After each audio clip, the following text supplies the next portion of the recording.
Welcome to VAR India News Hour.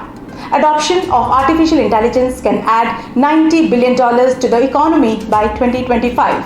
India has reported the highest increase in the use of artificial intelligence at 45% as compared to other major economies, that is the US at 35%, the UK at 23% and Japan at 28%. In fact, artificial intelligence startups in India attracted total funding of $836.3 million in 2020. Also, despite the total number of high-value fundings shrinking, the companies that received funding almost doubled in 2020 compared to 2019.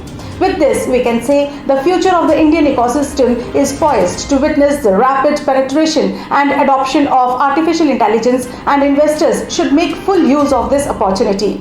As per a study, artificial intelligence and its role in delivering economic value to Indian enterprise invest in AI has accelerated in India during the pandemic, and the country has the potential to be a global epicenter of artificial intelligence. At the same time, IT services and technology sectors contribute to more than 60% of the AI market, followed by BFSI, engineering and retail. The BFSI sector has recorded the highest adoption, up to 20%, due to increasing penetration of digital banking and cashless payments in India, whereas the energy and utilities and retail sectors have adopted up to 15% each, with a lot of untapped market opportunities for AI penetrations, followed by pharma and healthcare, telecom, manufacturing and other sectors.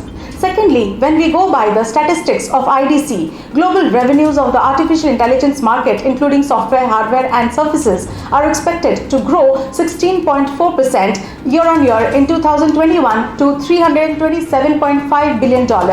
By 2024, the market is expected to surpass $500 billion, with total revenues reaching an impressive $554.3 billion.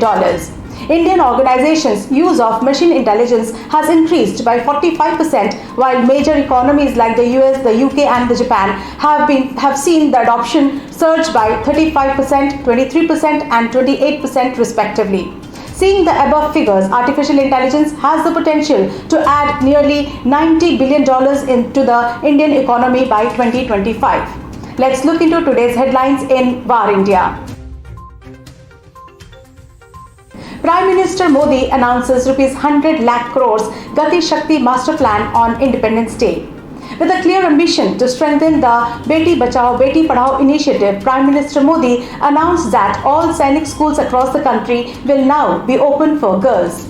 India marked another milestone on Sunday, celebrating the 75th Independence Day. Prime Minister Narendra Modi, while addressing the nation from the ramparts of the Red Fort, announced that the centre will soon launch the ₹100 lakh crore Gati Shakti National Infrastructure Plan to boost the country's economy. Cisco to buy Israeli-based startup Epsagon for $500 million. In a bid to provide an end-to-end monitoring solution that enables DevOps and engineering teams to monitor, visualize, troubleshoot and quickly fix their cloud applications across any type of microservice, that is containers, Kubernetes or serverless workloads, Cisco Systems is all set to acquire Israeli application monitoring company Epsagon for $500 million. Epsagon automatically analyzes cloud applications. The company has been undergoing rapid growth, including in its number of customers, which include major corporations and Israeli startups coping with vast amounts of data. Poly Network rewards hacker with $500,000 bug bounty. Blockchain-based platform Poly Network has revealed that it has offered the hacker who stole cryptocurrency worth over $610 million a $500,000 bug bounty. Poly Network is a decentralized finance platform that facilitates peer-to-peer transactions with a focus on allowing users to transfer or swap tokens across different blockchains. Poly Network has thanked the hacker, dubbed Mr. White Hat, who has returned most of the funds, for helping us improve Poly Network's security. The platform did not reveal if the hacker had accepted the rewards.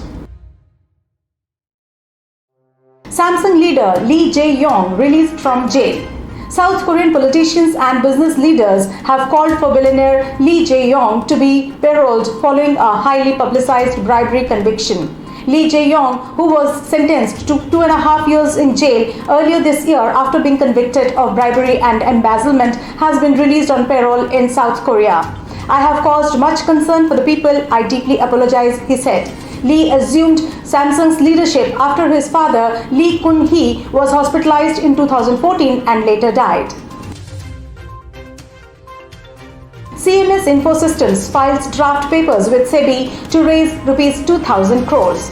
CMS deals in ATM and cash management, ATM installation, maintenance services and card personalization services. For about 10 years, CMS was owned by private equity investors, initially by Blackstone and later by Baring, which brought major stakes in the company. Private equity-based CMS Info Systems Limited, along with the Securities and Exchange Board of India, has filed a draft paper to generate Rs 2,000 crores fund through an initial public offering. The IPO comprised an absolute offer for sale of nearly 2,000 crores by Sion Investment Holdings Pte.